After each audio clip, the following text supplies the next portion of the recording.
But this morning we start with the U.S. looking to put pressure on Russia in hopes it will back off from potentially invading Ukraine. The UN Security Council will meet today, and the U.S. ambassador to the United Nations says the council is ready to put Russia on the defensive.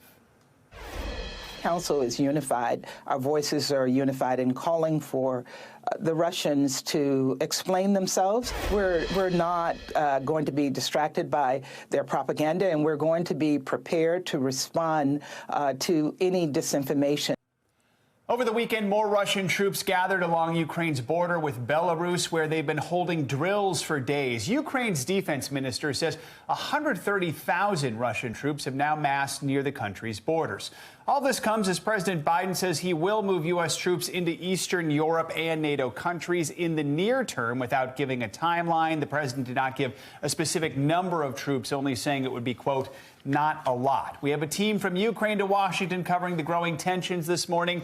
NBC News correspondent Aaron McLaughlin is in Kyiv, and NBC News White House correspondent Carol Lee is in D.C. Aaron, we're going to start with you. Despite Russian troops surrounding the border, Ukraine's president is telling Western countries that the U.S. should not create panic. What's the situation like in Ukraine? Well, most people here, Joe, for the most part, are calm. You don't see anyone here in Kyiv panicking. That said, there is a small group of citizens who are so alarmed that they're now undertaking military training on the weekends to prepare for a possible Russian invasion. But that is not the norm here. It is worth pointing out that this is a country that has lived for the last 8 years under the threat of Russian aggression.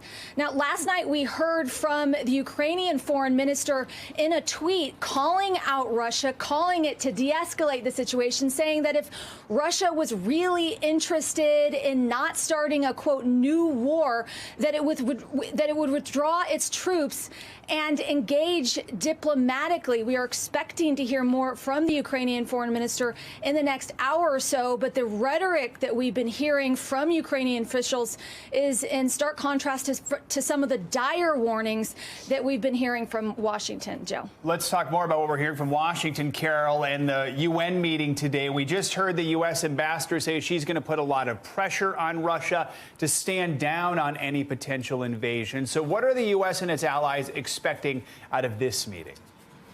Well, Joe, we're not expecting that there'll be any sort of action against Russia at this meeting. Russia has a veto on the UN Security Council, so it's not like the U.S. and its allies can take some sort of action against Russia in this particular venue.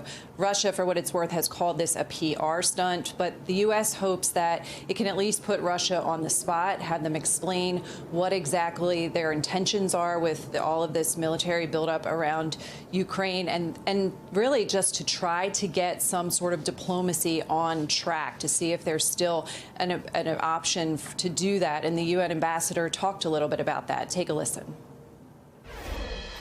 They have continued to escalate despite our efforts to try to find a diplomatic route for them and to encourage them to de-escalate. And part of the reason we're calling for this meeting on Monday is one more opportunity to find a diplomatic way out for the Russians.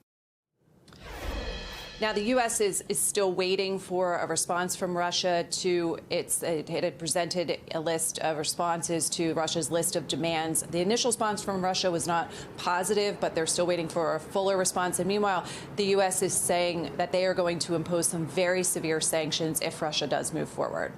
Now, Aaron, 3 U.S. officials told Reuters that Russia is now sending blood supplies to the Ukrainian border, along with other materials that are used to treat casualties. What are Russia and Ukraine saying about all of that? Well, Ukrainian officials appear to be pretty upset by that report, putting out a harsh statement on Facebook saying it's categorically false. Let me read you what the Ukraine's deputy defense minister had to say. He said, this information is not true. Such news is an element of information and psychological war.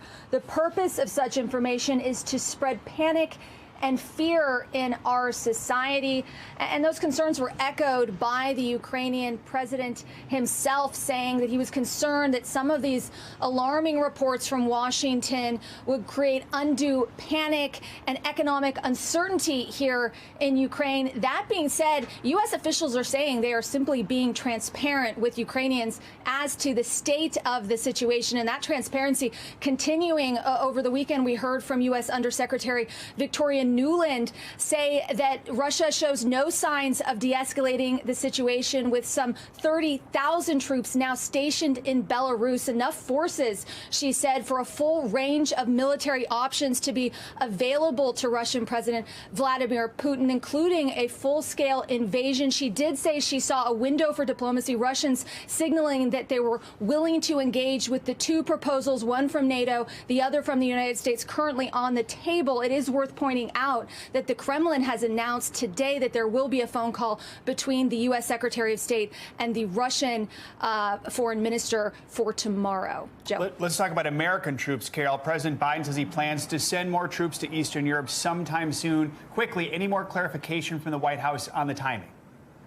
I spoke to an administration official over the weekend, Joe, who said that there's nothing imminent, that they wouldn't put a time frame on that. And there are a couple options that the president could take here. There are those 8,500 troops that the U.S. has put on high alert, meaning they could be deployed at any time. The majority of those would partner with NATO forces. NATO would have to activate its response force for that to happen. The U.S. could also send some troops unilaterally, a small group, if they wanted to, including if there was a need, they felt that there might be a need to evacuate Americans out of Ukraine. The Defense Secretary not ruling that out. Joe. Carol and Aaron, thank you both. Appreciate it.